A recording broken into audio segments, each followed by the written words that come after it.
Good evening, everybody. This is BJ Garrett back with you on our weekly Testimony Tuesday program. I am here tonight with my sweet friend, Andrea. Andrea, welcome to our program. And could you please just tell everyone a little bit about yourself? Hi, BJ. My name is Andrea Sabillon. I am living here in Texas. I'm not native to Texas. I actually grew up in Colorado and had a beautiful cabin up in the mountains. And I miss my Colorado, but I have lived in the South for over 20 years, so I definitely am a Southerner now. I have a husband, Josue, and we've been married for 18 years, and we have two daughters who are both teenagers, and we are living in lots of drama land right now, but I love them. And you know, they're coming into their own, and it's fun to watch them grow up. Awesome. I spent many years doing student ministry, and I don't envy you. You know, all of our children are like 4.5 years apart. And so the Lord knew that I only needed one small child at a time, but he also knew I could only deal with one teenager at a time. So kind of about the time that I had one, leaving the nest, then the other one was kind of in that tough season. So can't imagine having two teenage daughters at the same time. Please no. So good for you. You're doing great job, girl. Well, I just want to dive in, and I know a little bit about your story. It's been a while since I've heard it. And so I just want to, first off, what brought you to Texas? I'm just nosy and I want to know that. So how did you get from Colorado with the beautiful mountains to equally as beautiful Texas? Yeah, my husband, Josue, actually was a soccer coach for Tyler Junior College. So before we got married, he was working for them. And so we got married, and then I moved down here to Tyler. And so that's what got me here. And then we moved to Mississippi for a while. We lived there for 10 years. And then we moved back to Tyler 3 years ago. So we've, Tyler's our home, and we love it. Awesome. Well, thank you. Well, I just want to dive right in. I know that time is precious. And so do you mind just kind of sharing your abortion story? Yeah. So I'm nervous. This is my first time just kind of getting it out there to the world. And a lot of people know, but it's just not something I've shared on a platform like this. And so I was 22 years old. I was in my senior year of college, and Josue, my husband, we were dating, and he had graduated a year before I did, and he was off working, and I was back at school in West Virginia, and we got pregnant, and I was not wanting that at all. He wanted to have the baby. He wanted to keep it, and I was 100% not for that. I grew up, my parents raised me to be very independent, and I wasn't raised in a Christian home. I wasn't raised in a home that had great moral values, but just didn't know the Lord at all. And just being independent, and just growing up and just kind of taking on the world and what the world said, I believe that an abortion was what I would do when I got pregnant, or if I got pregnant. I started having sex at an early age, and so I knew that always could happen. And so that was just always my thought processes. Oh, if it happens, I'm gonna just, because that's what you do. Like, it's easy. It's a quick fix. It right. Takes care of the problem. Right. And what a lie that is. But when I actually was faced with that, and I had to face the reality that I was pregnant, I really was wrestling with it, because here I was, and this man that I loved was telling me, hey, we should keep it. We'll get married. Please don't have the abortion. He was a Christian. He knew the value of that life. Wow. I never considered that child life inside me. I just really believed it was a tissue and there was no life whatsoever kind of taking place inside me, growing, developing. So I didn't really see that, but I heard them and I went to different doctors. I went to a pregnancy center. They showed me this horrible abortion video, just trying to decide, but in the end, I just believed that my life would be better without this baby because I could still do what I wanted to when I graduated college. I wouldn't have a baby holding me back. And so we went through with it. Not to. Yeah, I'm curious watching, because there's a lot of controversy specifically for those of us that work in pro-life ministries on do those videos work. And so take me just briefly there for a minute when you're watching these pretty gruesome abortion videos. Did that play any role in your decision? Did it make you question, should maybe I not do this? I mean, because a lot of times, especially, I mean, not so much today, but especially several years ago, thinking that it's just tissue and that kind of mentality, when you see these videos, sometimes that changes that because you're able to see that it is a baby. So did that have any effect on your decision at all? It didn't change my decision, obviously, but Right. I think where I was is that when I saw the video, it was of an older baby. So I was thinking, I'm only, 8, 12 weeks along. Like Right. it's just this, little nothing. And so I really tried to separate myself from that. Because I already was feeling guilty, like knowing, okay, they're showing me a picture of a baby life and it's getting ripped out, and I was just like, okay, but that's not me. Like that's not what's going on for me. And so I really separated myself from that. And I really believe still, okay, there's no hands, there's no feet, there's no face, there's nothing, And so I had to do that to, I guess, really just stand on my conviction that, Andrea, you said you would have an abortion if you got pregnant, and you're going to stick with what you said because that's what you've been told is okay. And I believe that so early on in school, we learned about abortions in school, and I just thought it was the right thing to do. Now, you were in Colorado at that time still, or no? Where were you?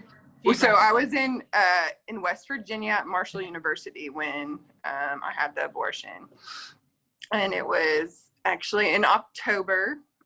So October is 19 years for us that we've had our abortion. My husband and I were just talking about it today and just kind of texting like, man, he would be 18 years old, and wow, and we were just trying to think about it and just wrap our brains around it. It's hard to, know what it would be like, but also I'm so thankful that I'm at a place now that I can acknowledge my son. Yeah. Wow. So huge. Okay. I'm sorry. So I interrupted you. So back to your abortion story. So you're very independent, and Josue says, please don't do this. But you watched the videos, went to the pregnancy center. How did you go from there to the abortion clinic, and kind of walk through that next process? Yeah. So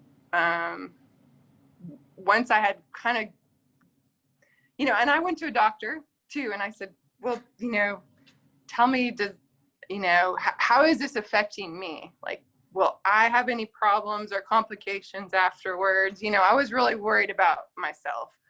And they said, no, there are complications. There are, things that could go bad, and you have to be careful. And so, so I was kind of aware of things that might happen if I did have an abortion, to me physically.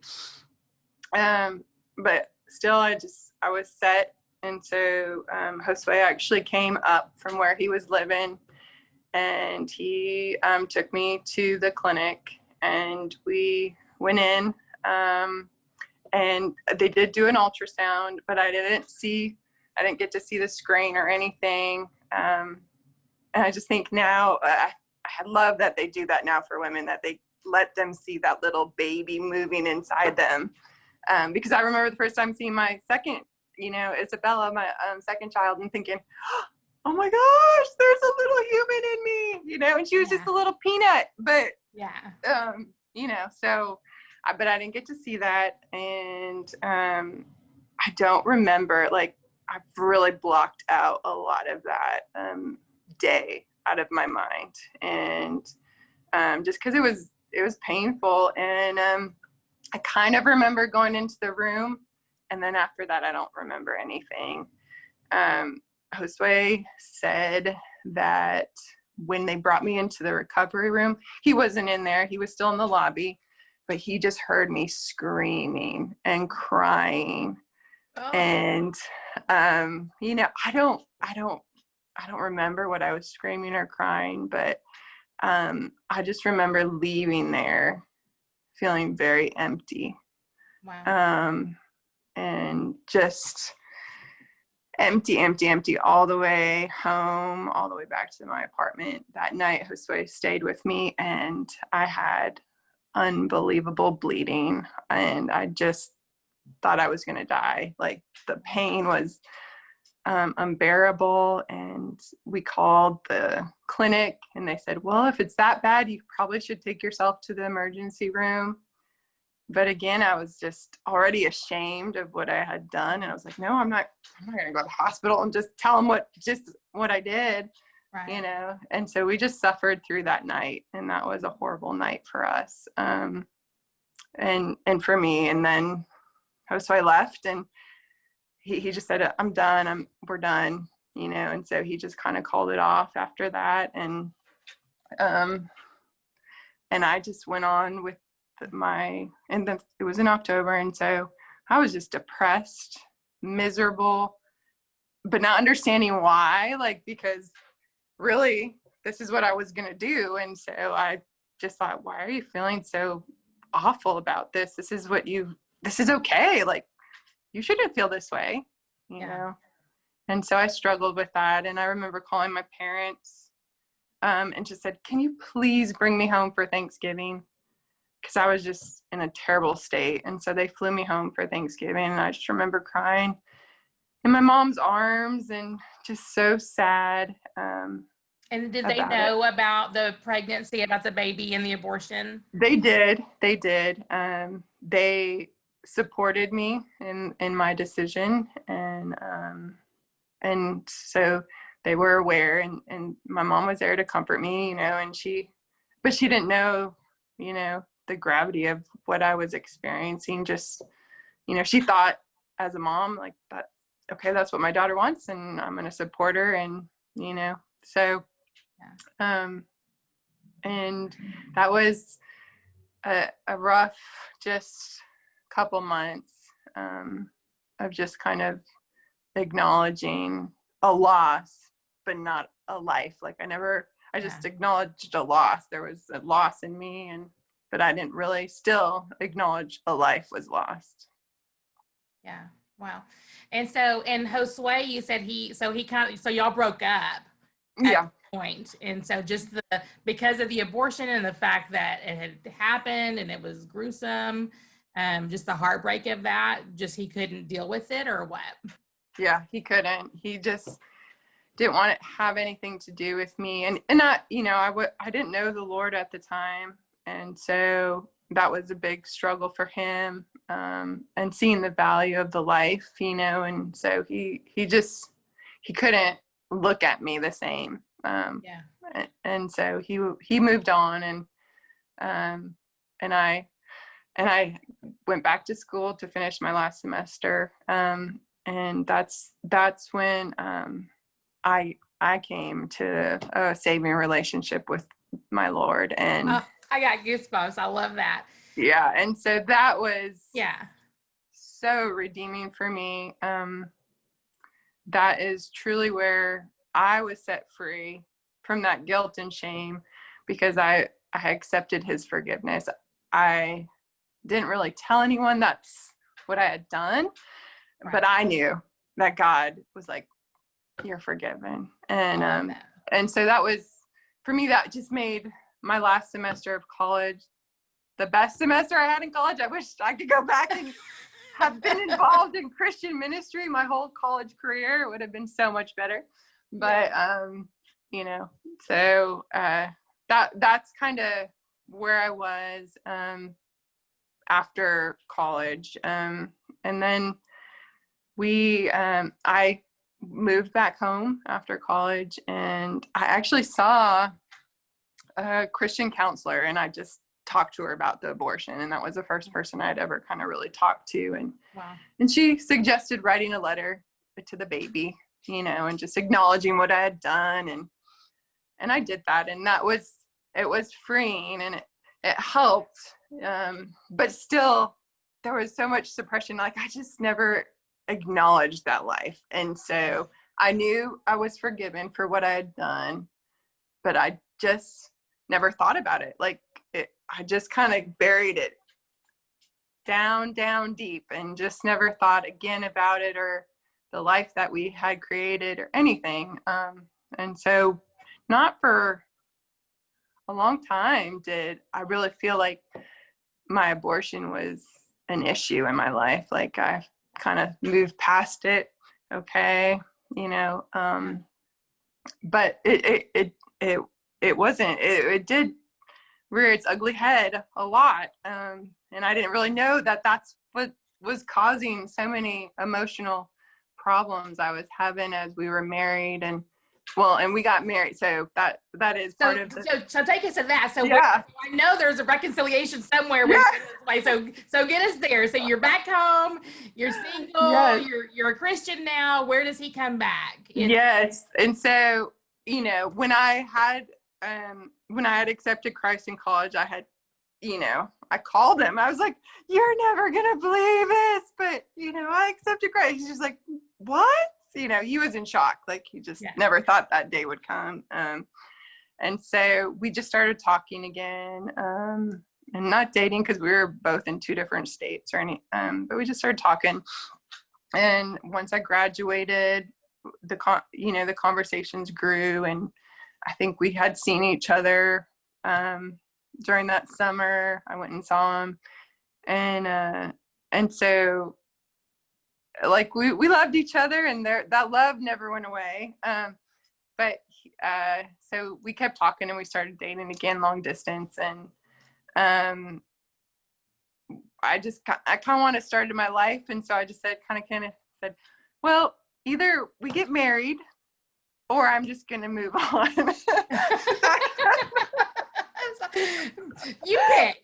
Which one? I was like, no, you know, because I was just like, because I said, you know, I can come move to Texas, but we have to be married. Like, we can't try to date and do this. And so I just kind of gave him that ultimatum, and he decided that he actually did want to spend the rest of his life with me, which I'm so thankful. I love that. Well, I love you guys so much, and I love his heart for this ministry. And I want to, because we're kind of getting low on time, but I want to talk a little bit about your healing process from your abortion and being able to now acknowledge your son's life and the restoration that you've had in your marriage from your abortion. Yeah, absolutely. So I had done an abortion Bible study in Mississippi when we lived there. A doctor, actually, I was just having a lot of physical problems, and the doctor just stopped, and she said, Andrea, have you ever had an abortion? And I was just shocked. I was like, yes. You know, Grace English, who's our founder, she's a physician in practice, and she does that all the time. She sends people to us all the time because she sees these horrendous signs in the wounds left over from abortion, and it's like, you just know. And so it shocked me at all, because seriously, Grace English, she does that with her patients all the time in a safe place, obviously. Right. Yes, it was very safe, and I'm so thankful. So she got me in touch with these women who did the Bible study, and I did that, and it was a weekly one, and I went through it, and there was so much there that just helped me process what I had been stuffing down, and for the first time, we got to acknowledge that we had a son, and Josue and I named him, and we just started just remembering what he could be. And so that was such a sweet time. And then we moved to Texas, and I wanted to get involved with helping other women just process through this. And so I saw one of your cards at the church, and I gave you a call, and you said, okay, but you have to go through our Bible study first. And I was like, no problem. I've done that. Like, I'm good, and I really thought I had gone through the whole process. And when I went to my weekend retreat, man, I had no idea that there was still so much more baggage that I was carrying. I was very angry, and I didn't know where that anger was coming from and where that anger was directed, but it really was directed at the abortion industry.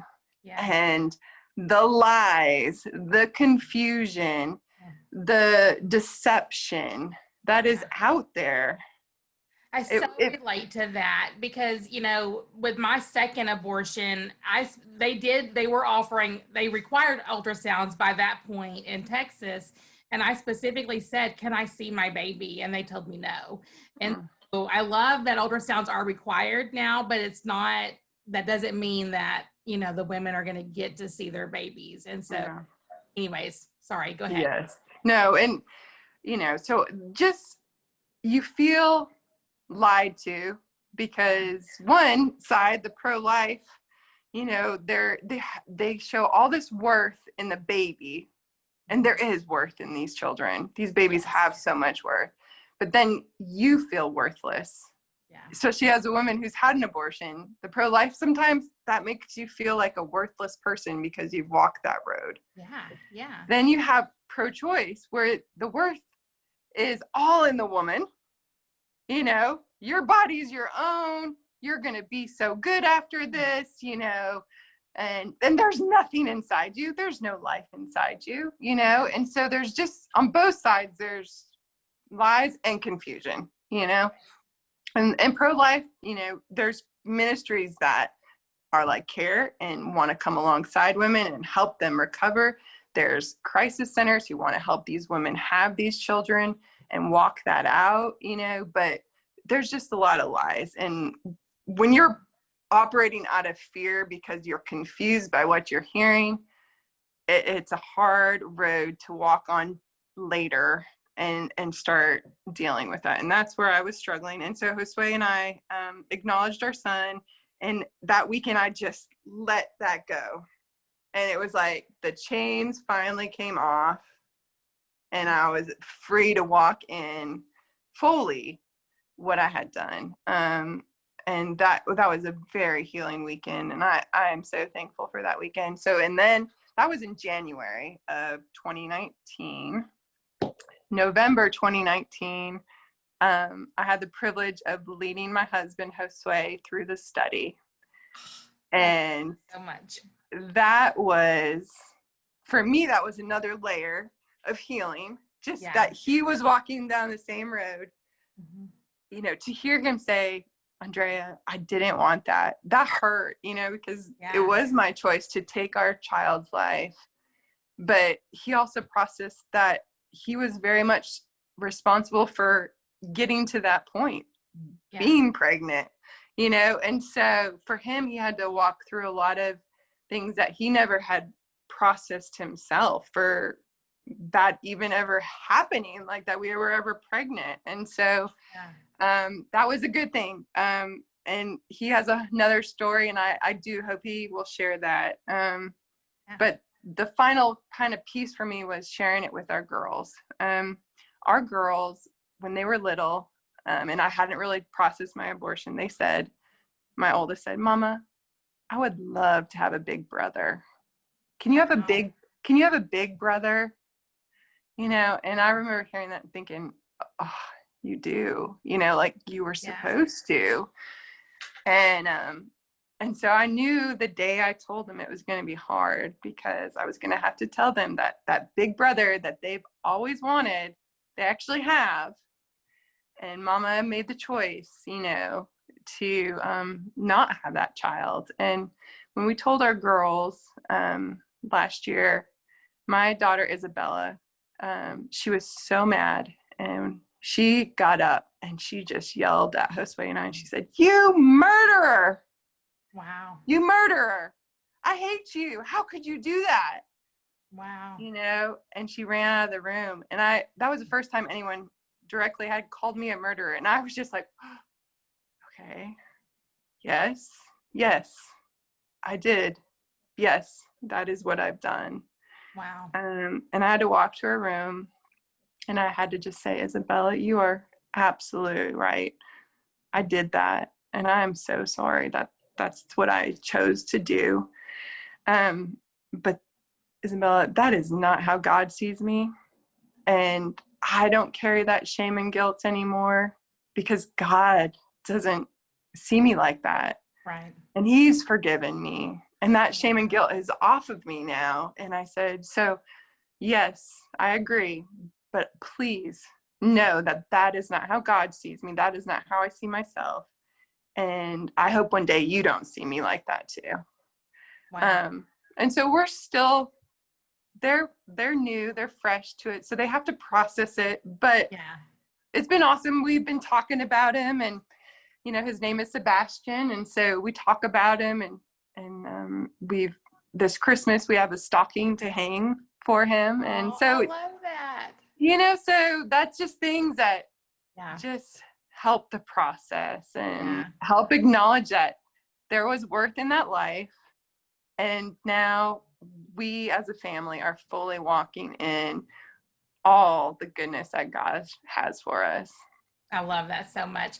Well, I mean, we are out of time, but one last thing that you want to share with any woman watching, any couple that's watching, one last little shout out. This is your platform. Share. Yeah. I would just encourage you, if you're married, talk about it. Go seek.